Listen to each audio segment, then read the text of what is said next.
ไม่เสพไม่ขายไม่ทำลายอนาคต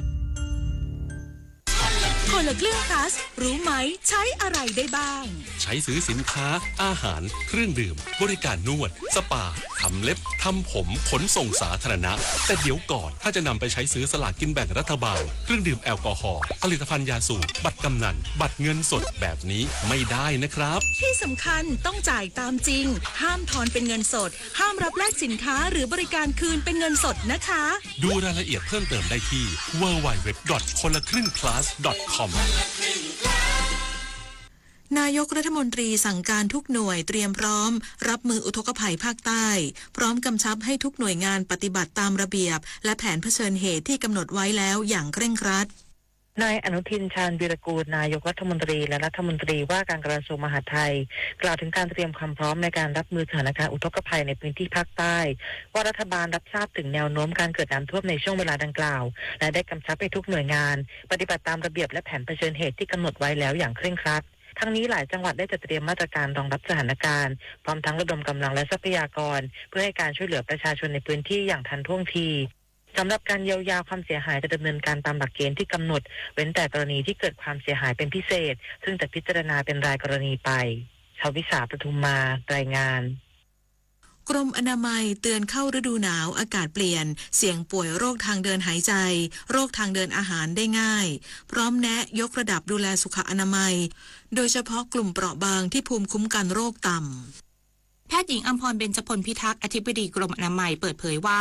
ในช่วงอากาศเปลี่ยนแปลงจากฤดูฝนเข้าสู่ฤดูหนาวเป็นช่วงที่เชื้อก่อโรคทางเดินหายใจและทางเดินอาหารแพร่ระบาดได้ง่ายอาทิโรคไข้หวัดใหญ่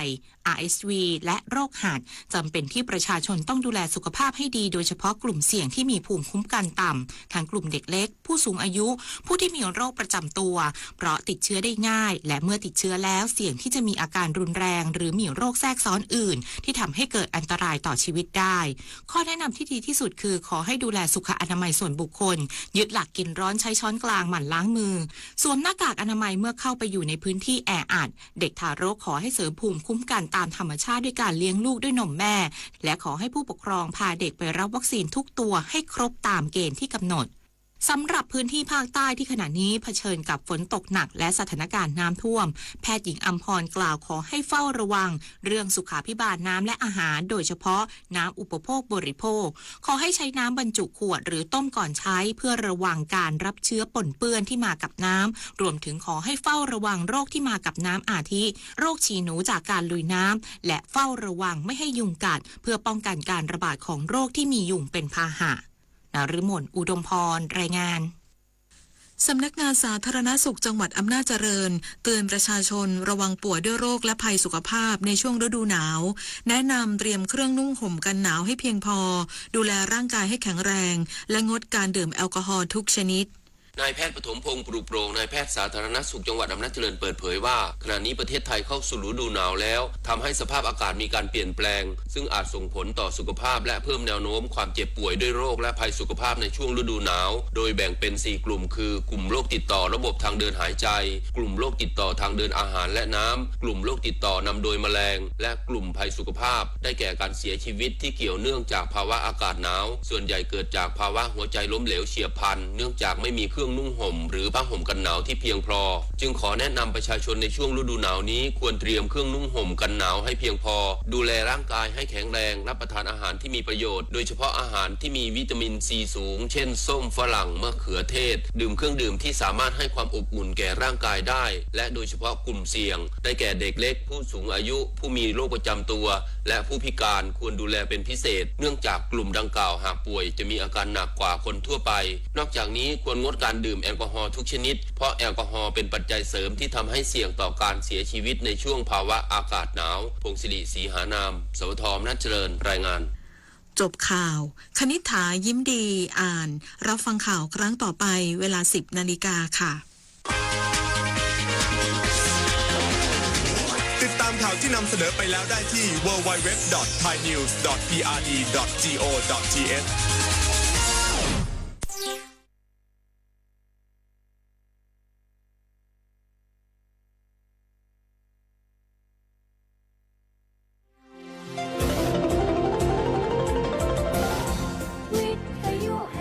ประเทศไทย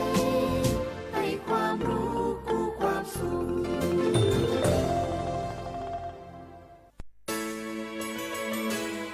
สถานีวิทยุกระจายเสียงแห่งประเทศไทยจังหวัดเชียงใหม่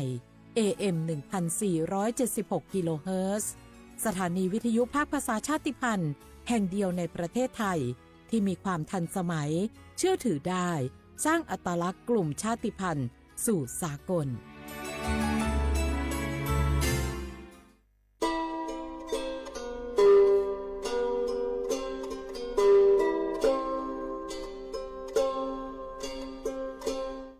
เปิดปลากระเจือโคโพเปิดปลากระลือปลากระยอสู่หากอสาหากอตาเชกตอเลจอปามโมซาสมูลอพีตาดิยอผาแกเปิดปลากระลือปลากระยอดิยอผาแกบะจอปามโมโดกระเตอลอ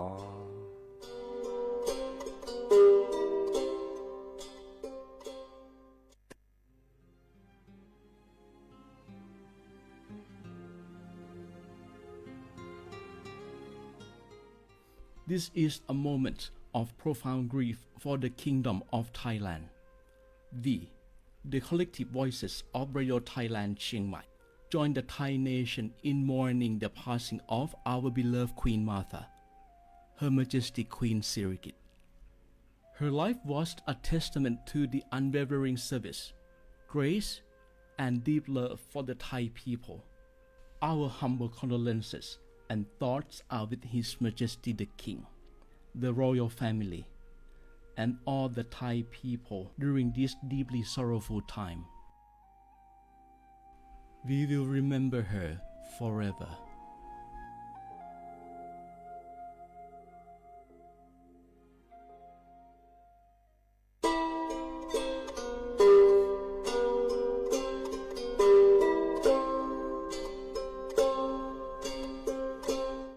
เปิดปลากระเจือโคโพเปิดปลากระลือปลากระยอสู่หากอสาหากอตาเชกตอเลจอปามโมซาสมูลอพีตาดิยอผาแกเปิดปลากระลือปลากระยอดิยอผาแกบะจอปามโมโดกระเตอลอ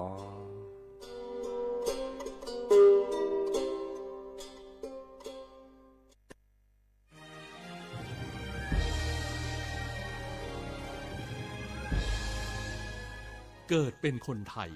เติบโตบนผืนแผ่นดินไทยจงภูมิใจในความเป็นไทยชาติไทยเรานั้นนับเป็นชาติที่มีความเป็นมาเก่าแก่ยาวนานเรามีภาษาวัฒนธรรมและมีสิ่งต่างๆที่เป็นเอกลักษณ์ให้เราได้ภาคภูมิใจในความเป็นคนไทยเราควรเห็นคุณค่าและมีความรักชาติหวงแหนแผ่นดินอันเป็นมรดกของบรรพชน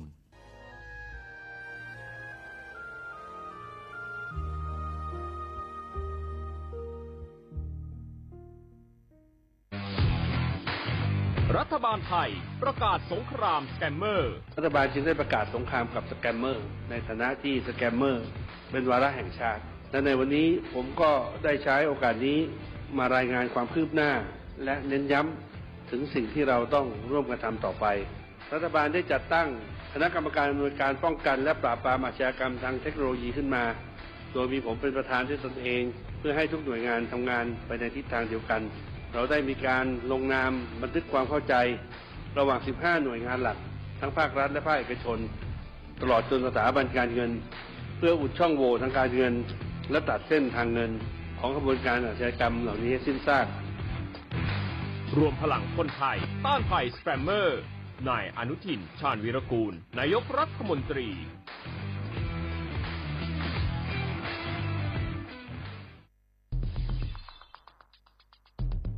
แค่3 ปีความเสียหายจากอาชญากรรมไซเบอร์ของคนไทยพุ่งทะลุถึง 94,000 ล้านบาทหรือเฉลี่ยปีละ 30,000 ล้านบาททุก1 ชั่วโมงเราเสียเงินกว่า 3.4 ล้านบาทให้กับมิจฉาชีพออนไลน์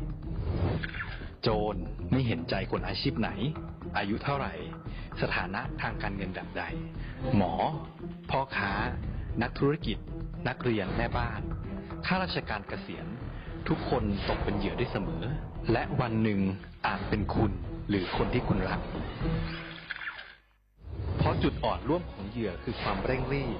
ขาดสติหรือแม้แต่บางครั้งก็เกิดความโลภจนเกินไปอย่าปล่อยให้การกดคลิกเดียวลิงก์เดียวทำให้โจรยิ้มกว้างวันนี้ถึงเวลาแล้วที่คนไทยทุกคนจะต้องร่วมมือกันสร้างภูมิคุ้มกันอาชญากรรมไซเบอร์ช่วยกันหยุดก่อนที่ภัยไซเบอร์จะทำให้คนที่คุณรักและตัวคุณเองกลายเป็นเหยื่อ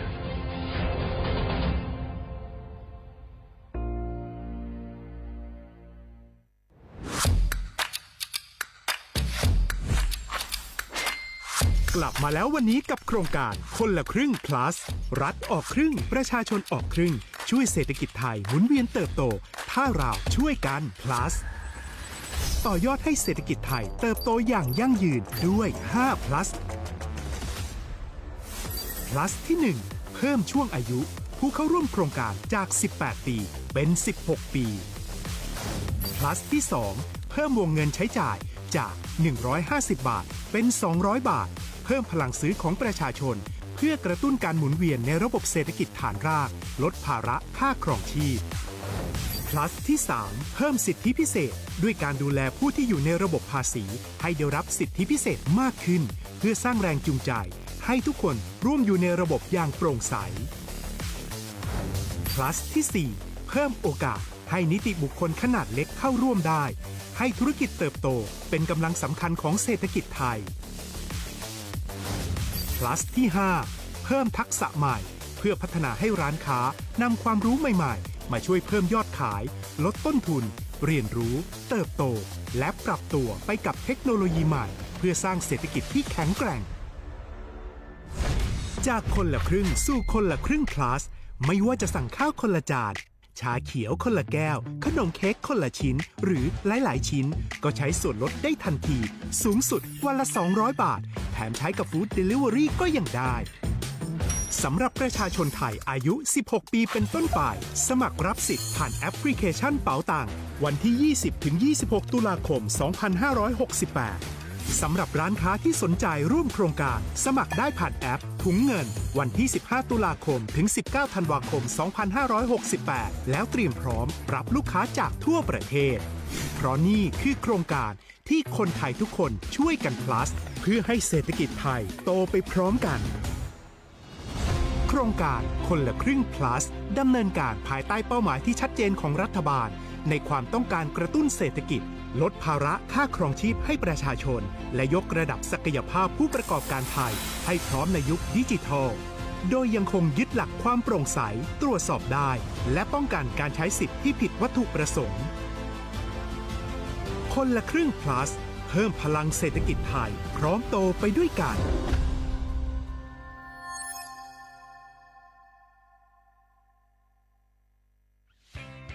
เส้นทางสายหมอกที่สวยที่สุดในเมืองแพร่กำลังรอทุกคนไปวิ่งด้วยกันครับทุกก้าวของคุณคือพลังของลมหายใจชวนเพื่อนชวนครอบครัวมาวิ่งฝ่าสายหมอกเพื่อโรงพยาบาลแพร่ในวันอาทิตย์ที่ 7 ธันวาคม 2568 บริเวณลานกิจกรรมหลังวัดพระธาตุช่อแฮมาร่วมกันส่งต่อพลังแห่งความดีเพราะทุกก้าวของคุณช่วยต่อชีวิตให้กับผู้ป่วยในโรงพยาบาลแพร่สมัครได้เลยวันนี้แล้วไปวิ่งด้วยกันในวันอาทิตย์ที่ 7 ธันวาคม 2568พบกันบริเวณลานกิจกรรมหลังวัดพระธาตุช่อแฮนะครับ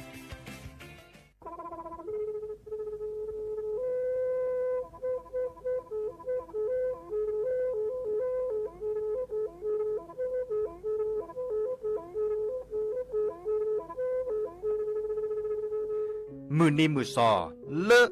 วันที่ 29 ตุลาคมนี่เคียกโทรใจกระจาคือชินยิลาบุขีในหนอปาแก้คนน่ะมีเวลาเลือกคณะรัฐมนตรีดอเวดาเห็นเมื่อเลือกปาซึดแลเกตากิตาเกบาคาคือเลือกปากุกวนยอนเลือตึกแก้ดิปาจดแต่โพบาเฮโอเลือทีละก่อเฮโอเลือกก่อจดแต่พาซิลีแต่จากคอนเลือที่ก่อตามมาหลบพิกะอักเวลอเวดาเลือมาตรา 17 แห่งพระราชบัญญัติคนเข้าเมืองพ.ศ. 2522ดิสอบการเลือเฮโอเลือกก่อจดแต่ซิลีขอในบลเนเนเมบาซาเลือกเชลิเชจ่าและขี้เนอแควเลออบากิบาเกเลนกแกทอกว่าจดแต่โพเนนแลเซแต่จากคอเลอที่ก่ออาตามลบพิกะอาเฮนแควปากอเลอมาตรา7ทวิแห่งพระราชบัญญัติ สัญชาติพศ2508ดิแนวโคนนี้ตากาเลิกให้อุลกจเตวีลีจ่าโตดิบาตะเก็บกจเตโพดิบาบาชาแฮอุแพลโพนโพเสดผ่านในเกิดคือแกเลอปกอยดาสัญชาติไทยคอมยูเลเก็บกจเตโพเสแลอจาสิกว่าตลอดติลอแชเลอเวบอกเกาะติดต่อขอและกอยดาสำนักบริหารการทะเบียนกรมการปกครองมิเตเมบะเลอตากาอุเลอเวกาเคลื่อนตาและเชิดทอนลีนจ่าแพ้เลอตลอดตัดและอำเภอเลือนก็จากอุดรเนตาเชิดตอนเลอปัดดวับกาตาพิษต่ำมาในเวลาราชการอัตเตเวดาดินเนาะ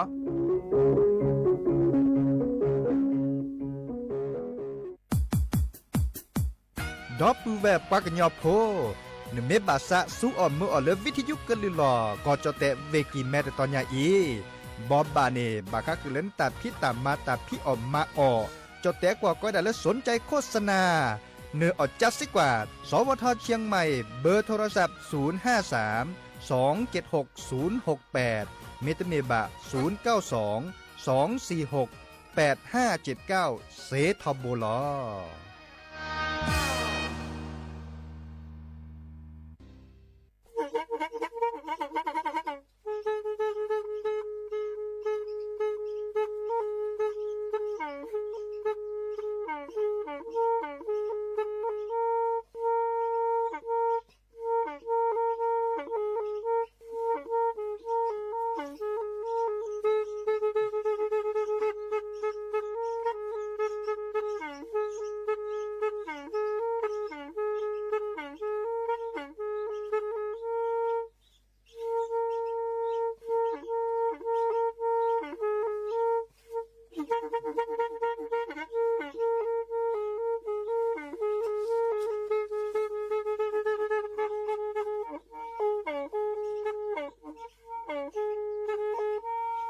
แพอีวิทยุกลือหลอกก็จะแตะเวกีแม่ตะกะโทนลิกจานยุ่ยชื่อคือกิโลเฮิรตซ์ตาเชอกระต่อเปอปากระหลือปากระยอกหลอกตืออีสู้อเมญาเปก็เห็นเหล่านั้นและตาสูมือซ้ำมือตากระเจาะตาแลกแก็บดูแก็บโผล่และติเลื่อนนกออัตโตโคเนและกะนาหลอเจอบาค่าคือตาสูมือซ้ำมือสก้อเนาะ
นาะเดอโอมิชอปเปอร์ดอปปูแวมือกาพัตตีพื้พีรมมอสก็ปราโดกนาตาโพปากว่าดอตาโพปรากลือปรากยอก็กะตลอดตัดแล้ววิทยุกลือหลอก็จดแต่เวกีแม่แต่ตอนใหญ่เนาะ Radio Thailand เชียงใหม่สวทเชียงใหม่ AM แต่ก็โทรลุยกระจานยุ้ยชิคือกิโลเฮิรตซ์กันนาดอเซเนาะแล้ววิทยุปูเนี่ยไม่ได้มีบากันนาเลยวิทยุ FM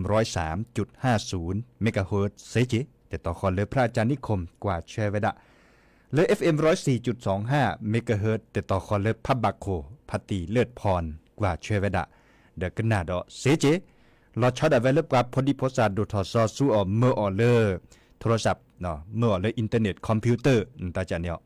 เดกว่าดอกปลาเลยออนไลน์เซจิเพจสวทเชียงใหม่ AM 1476กิโลเฮิรตซ์ในเมโลบาตัวโดดตัวโจหลอดซาเดจาร์คอมเมนต์หรอกเว้ยเกวยเราตะกะโตจันนี่เนาะกดไลค์กดแชร์จิเนาะไม่ได้มีบัตรตะการเล่นย้อนดูดิซอลเลยกับโทรศัพท์ให้คอเลยไปตามมาหล่อเดี๋ยวเบอร์โทรศัพท์เดี๋ยวโอ้เจ053-276-007เนาะ053-276-007จักกว่าเลอตาก็จ่อบาก็คือเลิกลิสอกอเนาะดิซอเลกรมอุตุนิยมวิทยาโทกว่ากลิสอกอปาเตเปนหลอดดิซอเลบาก็คือตาจัวตาคือตาเคลียเสรพานี่อาเชอขอตาก็จ่อเนี่ยไม่มีแล้วก็จ่อแต่สุดท้ายขอปาระปานี่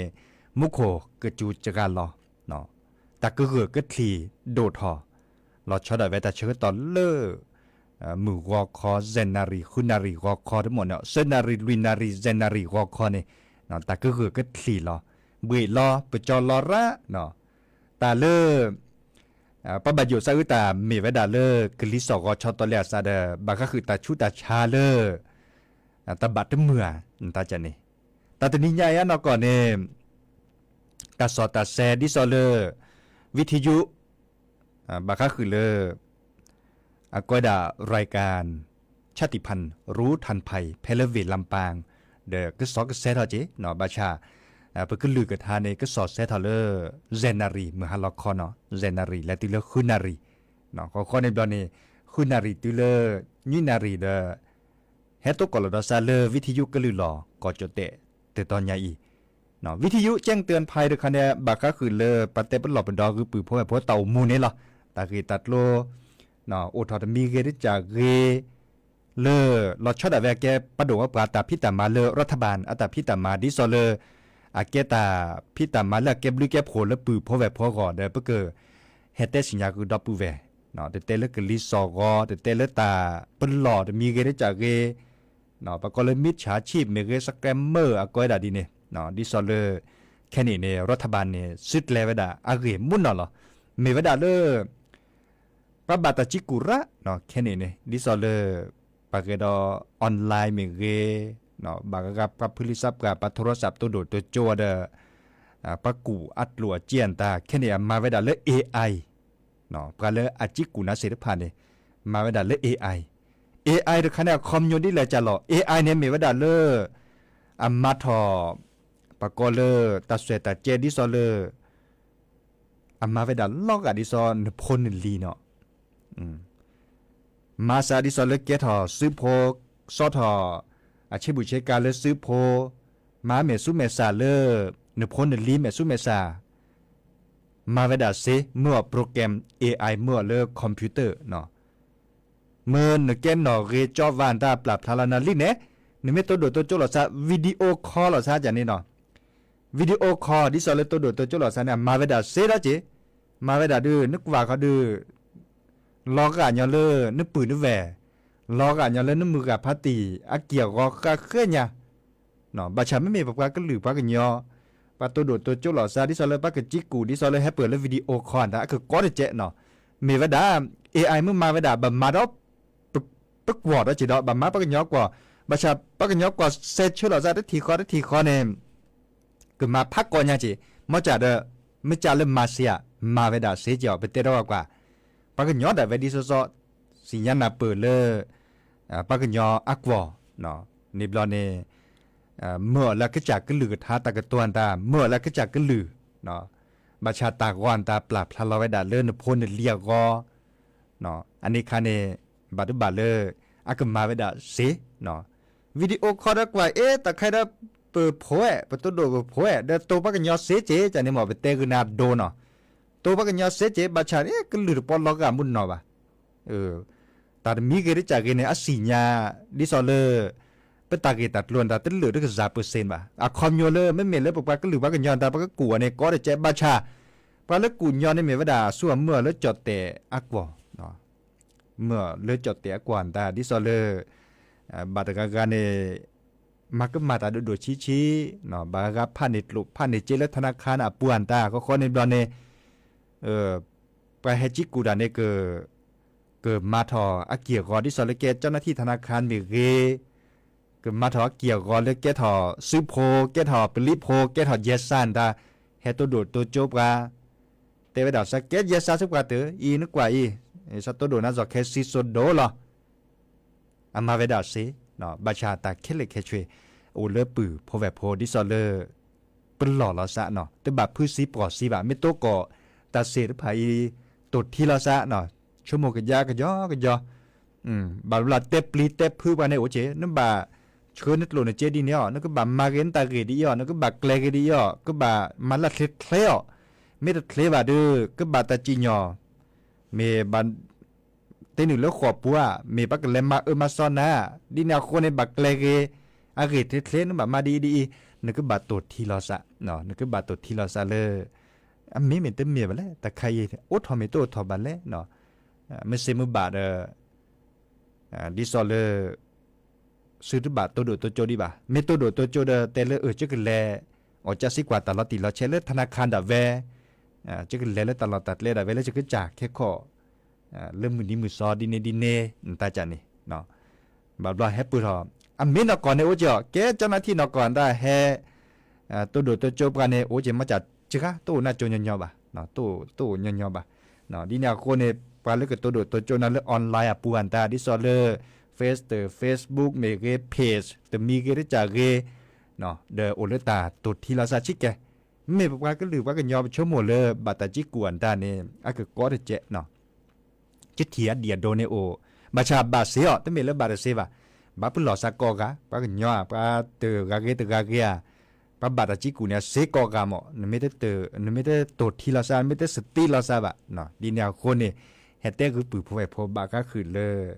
ตาจิกูเลอดทอเวดาแค่นี้ปะบาตาจิกูรัมโอเคเนาะรัฐบาลเนี่ยปะดูว่าการเนี่ยเกลเวียอาเกเนี่ยพันนะลินเนี่ยตาจิกูแบบเราโตเด็กกอดจดเตวันเนี่ยเอาเลิกกอดเลือเลิกกอนั่นแหละตื่นพี่ตื่นก็มาเก็บกันเลยให้จิกูดาเสร็จพันเนี่ยก็กระตือเนี่ยมาซาดีเนี่ยเนาะหากคือขอที่ขอรถบาบางก็เชิญในปัดหลบก็เจวีคือขอที่ขอรถเชิญหลบก็มาวีคือบาเลยบามาซาเลยเนี่ยจะเนาะดีแนวโคเนี่ยตาเกรนะตลอดเลยแต่เทคโนโลยีดิซอเลอร์ตาสวยตาเจเลยให้เปิดซออาเกเนาะอาเกบาชาส่วนเมืองไม่ได้เสียตลอดเลยตานี่หรอตาแค่เลยให้เปิดเนี่ยโอเดตาแลกเกโอเดตาแลกเนาะโอเลตการกากบะส่วนเมืองเนาะอีกคาได้เตกุดับเวขอข้อในบาคคือเลือกโครงการคนละครึ่ง plus อีกคาในการเริ่มมาแหลมมาเก่าแต่ปรากฏเลือกร้านค้าที่เข้าร่วมโครงการนึกว่าดิซอลเลยรัฐบาลแค่นี้เหตุเชื่อต่อเลยปรากฏว่า up skill เนาะ up skill คอมโยเลยคุณเนี่ยตะกุบากุเซอาทอบาก็คือเลยแต่มาแหลมมากาดิซอลเล่นอยู่เลือกโครงการคนละครึ่ง plus อัจจิปูเนี่ยเนาะคุณเนี่ยตะกุบากุเซอาทอข้อในบริรัฐบาลเด็กก็ชอดช่วยเจนาเฮลอเลยนึกโหลในเจมาเจนาในชาวตาเนชิอะไรปะก็เห็นหล่อนาตาบัลและเปอร์เซ็นต์จากนี้เนาะเดี๋ยวมาอาเดเนเปอร์เซ็นต์เนาะการเลือกชาวตาเนี่ยเขาในบริบาชากับผู้ที่เปลือยเนี่ยรักก็เตอร้านดอกคิมเมอร์บะไปเหตุช่วยก็ต่อจ้าทอเลอร์แค่นี้เนาะชุลมีชุลสาเลอร์คุณในตะกุบากุเซียก็ได้เลอร์เพิ่มทักษะการเรียนรู้บาก็คือเลือกคนละครึ่ง plus เนาะอันนี้เนี่ยประกอบเลยร้านค้าผู้ประกอบการคอมมิวเตอร์การมาเล่นมาเก่าแต่ได้และอัพสกิลอย่างนี้เนาะและมาโลเนเซประมาโลเลอร์ออนไลน์ที่ซอลเลธนาคารออมสินอัตราเซเจเนาะมาโลบาก็คือเลยแอปพลิเคชันดิซอลเลอร์เดลิเวอรี่ฟู้ดดันเซเจเนาะ อันนี้ค่ะกว่าเล่นนึกบาซากันเลยมันนึกมันโลก็จะพระเสียจีเนาะเขาในตอนนี้เนี่ยมันโลไม่โพลต้าเดเนี่ยไม่เช่าแต่เนี่ยไม่เช่าแต่เลือกโครงการคนละครึ่ง plus อาจิปูนี่เนาะตาปูเนี่ยก็เหนียบดันเลือกหลุดเลยเจลิซอลเลยรัฐบาลชอดช่วยนะเนาะประชารัฐก็เตือนเนี่ยรัฐบาลเนี่ยเฮลอนอันนี้ตึ๊บเปลือกเนี่ยกาบปูตึ๊บเปลือกเนี่ยแต่ร้านดอกคิมเมอร์บ่ลินเนี่ยคือว่าดาปลาเลือกกับชุลามีชุลาสาดิซอลเลอร์ประมาณเลยมาเก้าตาเนี่ยรักก็เตือนเนี่ยอาเซเทวดาประมาณเลยมาเก้าตาผู้ประกอบการร้านค้าเนี่ยรักก็เตือนเนี่ยอัพเลอร์อัเซลวิชีเนาะ410,000เทวดาดินี่เนาะ410,000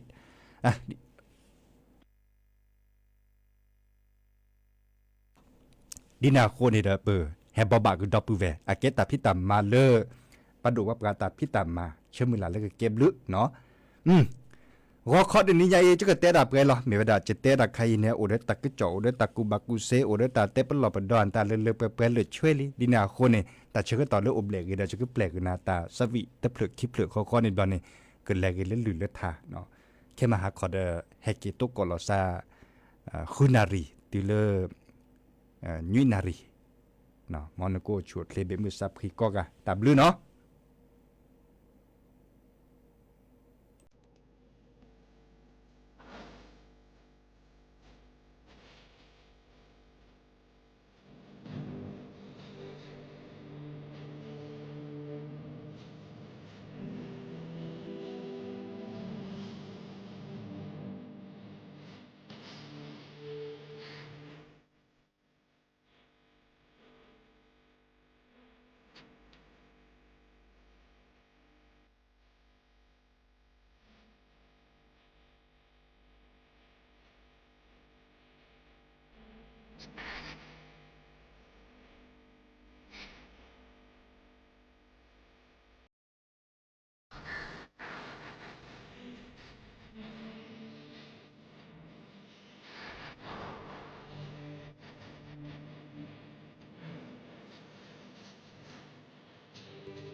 ว่า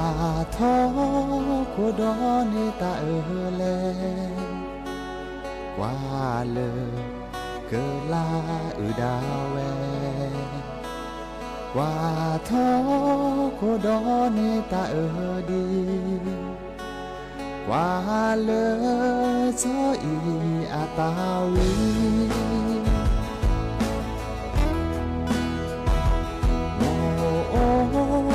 ซาเลก็เจอคนตาบอตาย้อนในเดอโอเจอป้าโอ้ซาเลก็เบเจอกีเจอวอนในเดอเวคือทอแย่เตอโจญาอีตาเตอโอ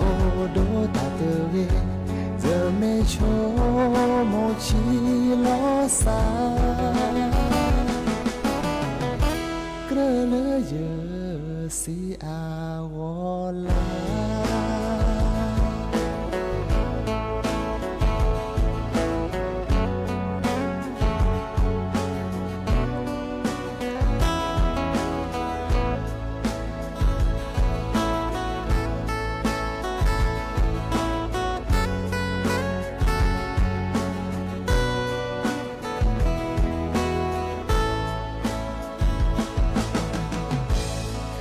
เจ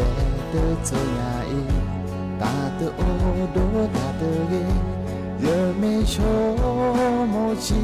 ลอสากระเลเย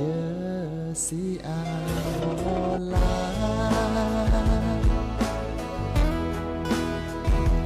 ตาพอเลเจโมอาโจเฮซาดาโพเมเตนอเลโชโมตาเซวาเกจอเป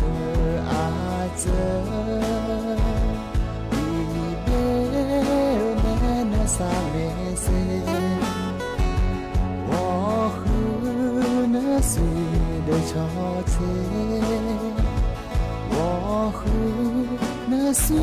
的潮气。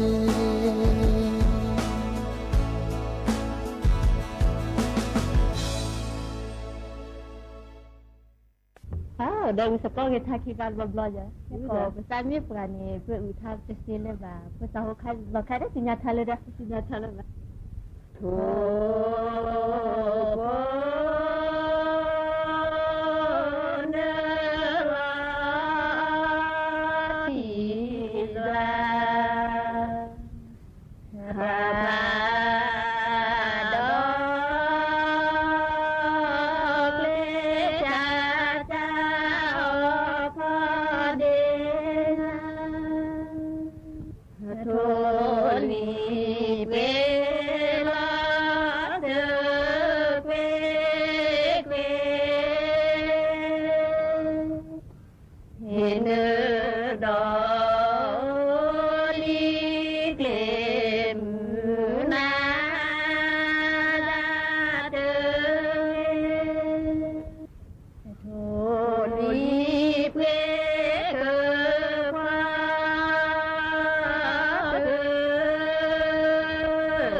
Ja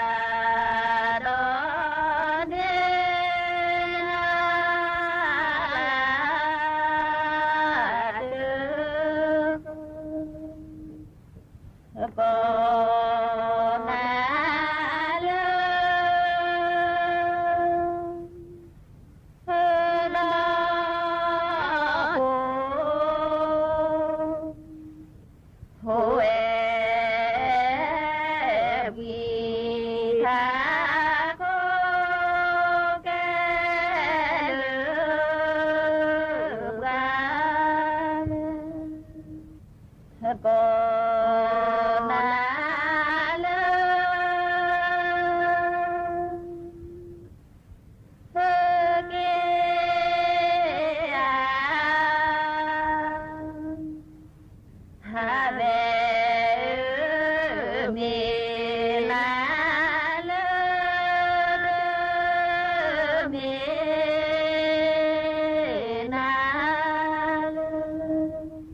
subscribe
cho kênh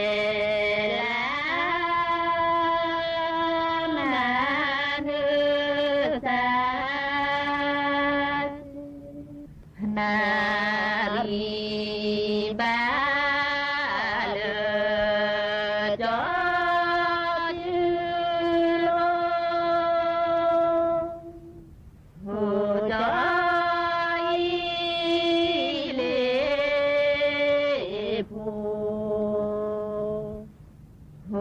Gõ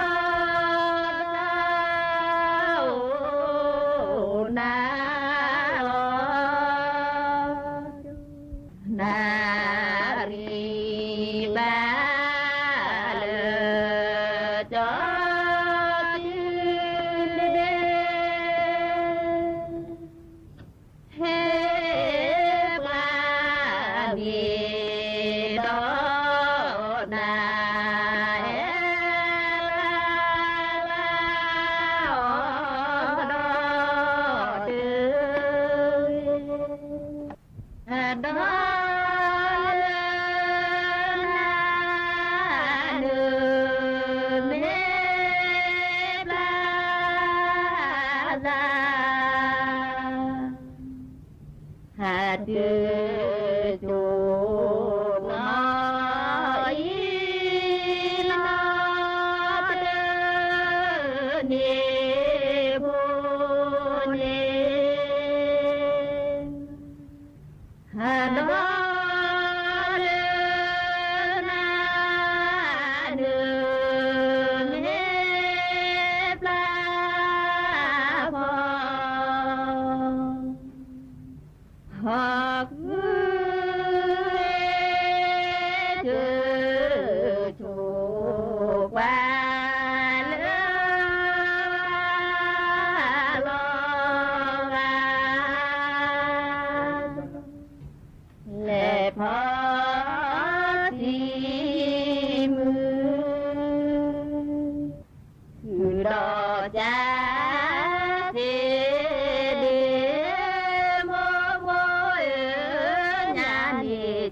เ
เก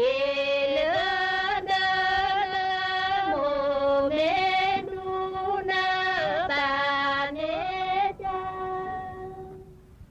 หาเดโนดอกาสิเตนีเดนาหาเม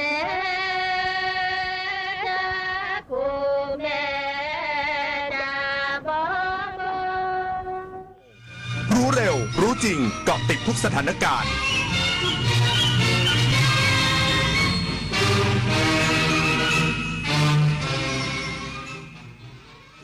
รับฟังข่าวต้นชั่วโมง 10 นาฬิกากับคณิษฐายิ้มดีค่ะ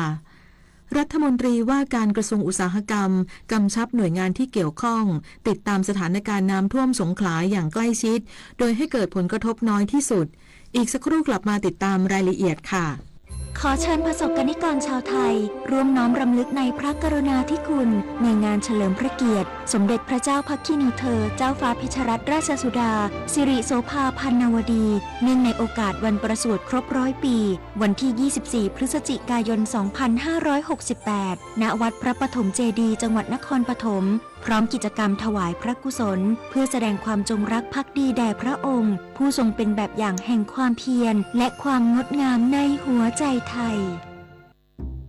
ระวังเพจปลอมขายสินค้าที่ไม่มีอยู่จริงหลอกลงทุนให้ผลตอบแทนสูงลวงให้รักแล้วหลอกโอนเงินทุกคนอาจตกเป็นเหยื่อเพราะจุดอ่อนที่เร่งรีบขาดสติและความโลภถึงเวลาหยุดภัยไซเบอร์ก่อนที่คุณและคนที่คุณรักจะตกเป็นเหยื่อ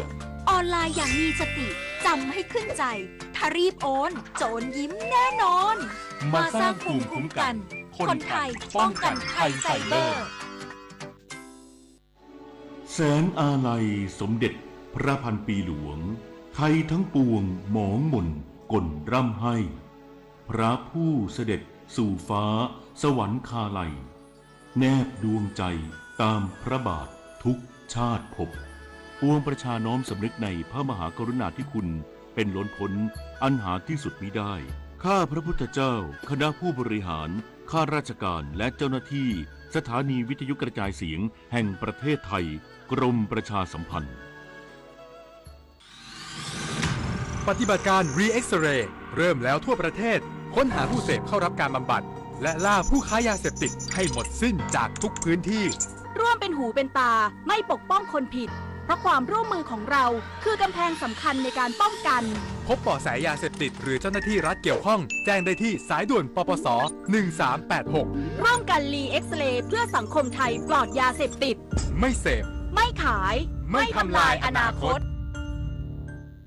รัฐมนตรีว่าการกระทรวงอุตสาหกรรมกำชับหน่วยงานที่เกี่ยวข้องติดตามสถานการณ์น้ำท่วมสงขลาอย่างใกล้ชิดโดยให้เกิดผลกระทบน้อยที่สุดพร้อมประสานผู้ว่าราชการจังหวัดสงขลาเฝ้าระวังใกล้ชิดตลอด24 ชั่วโมงนายธนกร วังบุญคงชนะรัฐมนตรีว่าการกระทรวงอุตสาหกรรมเปิดเผยว่าได้รับมอบหมายจากนายกรัฐมนตรีให้ติดตามสถานการณ์อุทกภัยในพื้นที่จังหวัดสงขลา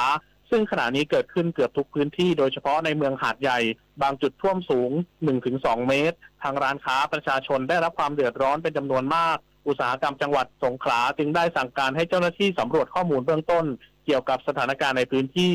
นอกจากนี้ยังได้ประสานงานกับนายรัฐศาสตร์ชิดชูผู้ว่าราชการจังหวัดสงขลาและเร่งระบายน้ำออกจากพื้นที่ที่ได้รับผลกระทบโดยหน่วยงานองค์กรปกครองส่วนท้องถิ่นร่วมกับหน่วยงานระดับจังหวัดและหน่วยงานส่วนกลางที่อยู่ในพื้นที่จังหวัดสงขลา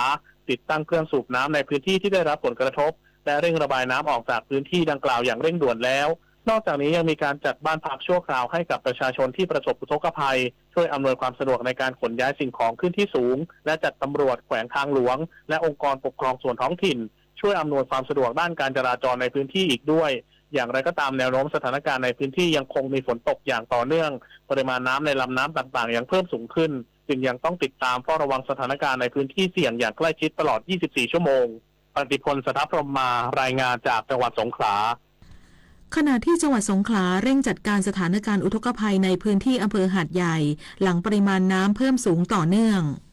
สถานการณ์น้ำท่วมในพื้นที่อำเภอหาดใหญ่จังหวัดสงขลายังคงมีความรุนแรงต่อเนื่องหลังเกิดฝนตกหนักสะสมหลายวันติดต่อกันทำให้ระดับน้ำหลายชุมชนเพิ่มสูงขึ้นอย่างรวดเร็วนายโสพลทองใสหัวหน้าสำนักงานป้องกันและบรรเทาสาธารณภัยจังหวัดสงขลาเปิดเผยว่าเจ้าหน้าที่ทุกหน่วยยังคงเร่งอพยพประชาชนในเขตเสี่ยงพร้อมให้การช่วยเหลือตลอด 24 ชั่วโมงท่ามกลางอุปสรรคจากกระแสน้ำเชี่ยวและสภาพอากาศที่ไม่เอื้ออำนวย